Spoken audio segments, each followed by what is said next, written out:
naza na esengo munene ndenge bomoni biso ba les amis de Wechi eza mouvement oyo tozalaka na domicile fixe yango studio na biso yango oyo à partir d'aujourd'hui je peux faire une émission avec des invités en attendant kobongisa studio Nabiso.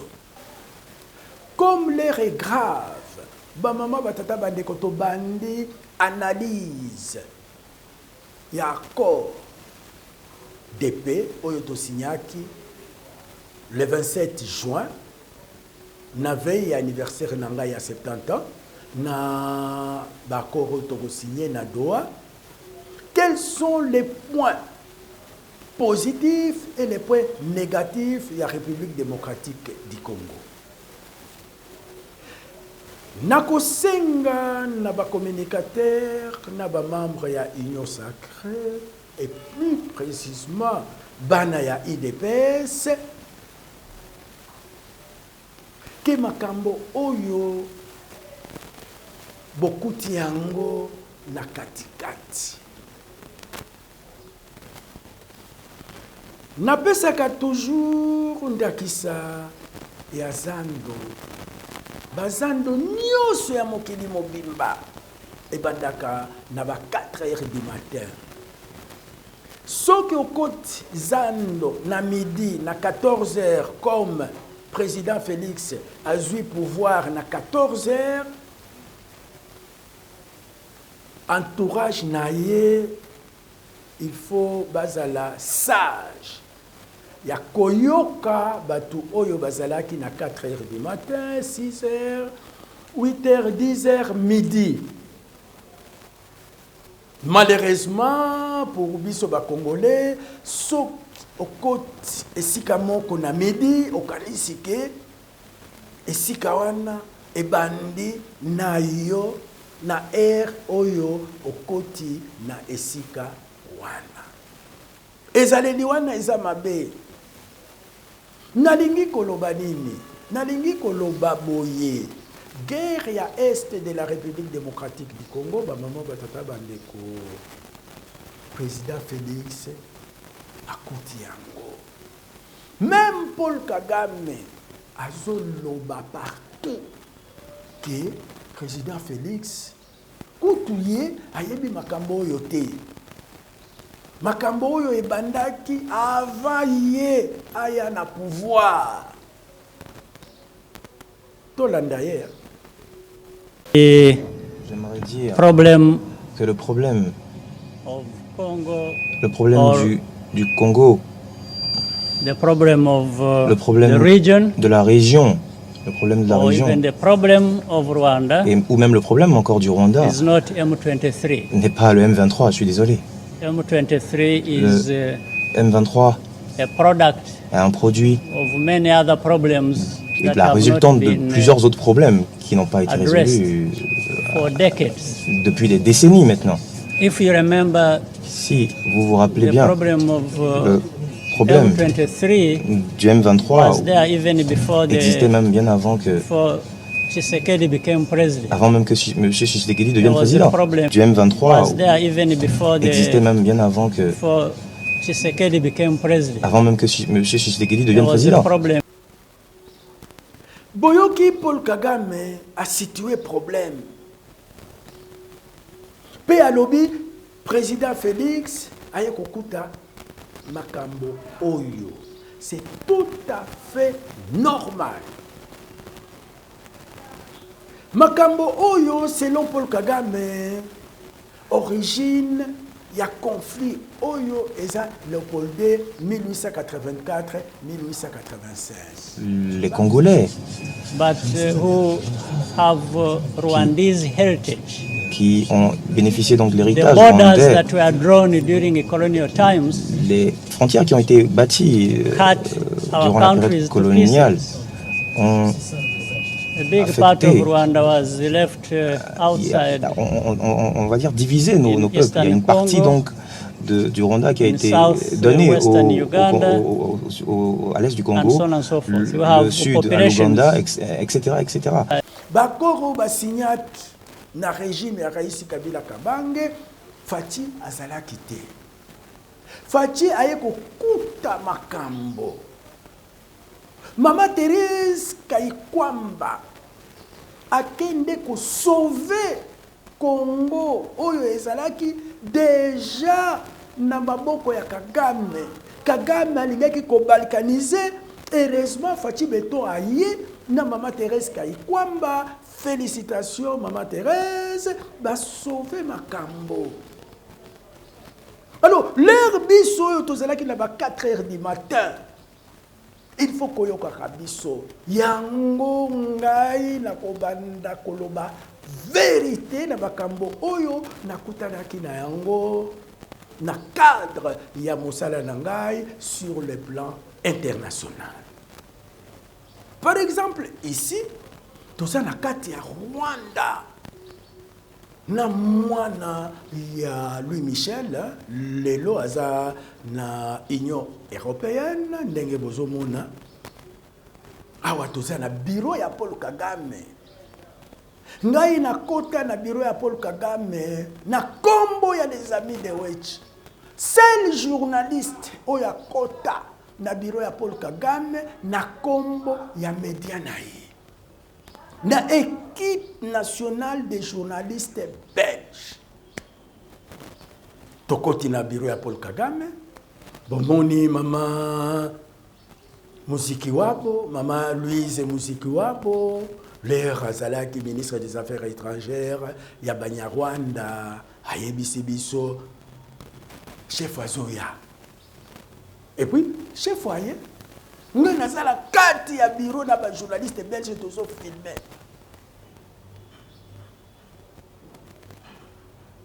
Et après, Moutou ya boye, il faut koyoka kangai. Et à partir d'aujourd'hui, na babiloko nyonso oyo ba organiser sur le plan international et national, biso ba les amis de Wech, il faut tozala na kati.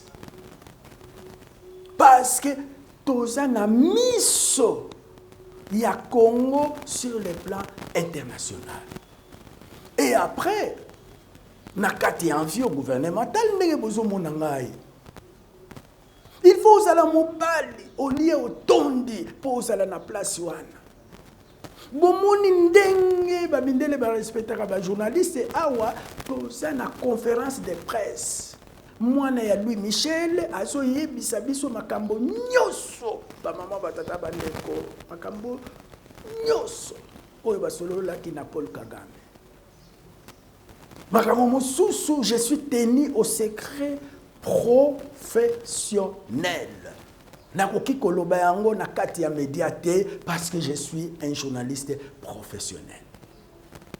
Après wana to kei Congo tokutana kipe ndenge momoni awa tokomi na aéroport ya Njili tokutana kipe na Raisi Kabila Kabange ba image eza tokutana kipe na Raisi Kabila Kabange. Nalingi koyebisa lisusu na ba communicateur ya Union Sacrée et plus précisément na ba membre ya IDPS makambo oyo ya Est de la République démocratique du Congo l'ère ebandaki président Félix azalaki te. Président Félix ayende ko sauver Congo oyo balingaki ko balkaniser. Donc, ceux qui n'ont loba makambo, cela ne veut pas dire que je suis contre le président Félix Tshisekedi Tshilombo. Nazo loba de vérité makambo oyo na kutana kina yango sur le plan international. Sur ce plan-là, tokoyoka na te soki bobandi kofinga nga na koloba makambo nyoso ya vérité poto gagner bitumba oyo. Bitumba oyo na dossier oyo eza dossier na ngai oyo boboto lingai batu oyo bazalaki na Genève te baye lelo e communauté oyo bango victoire victoire ya babiloko nyonso, victoire et accord de paix ya Doha, et sa victoire avant tout, il y a président Félix Tshisekedi Tshilombo, et après, victoire nangai. Je suis compagnon ya pouvoir oyo. Il faut batu nyonso bayeba à partir de l'élo. Que naza compagnon ya pouvoir oyo. Boyo kangai, ndenge na ibisaki bino, bo finga kingai ke na komi fou. Le temps me donne raison. Na yebisaki bino nini boyoka. Demande les terres congolaises. Laisse-moi, tu ne peux pas me couper. C'est que madame a dit, tu n'as pas compris, toi.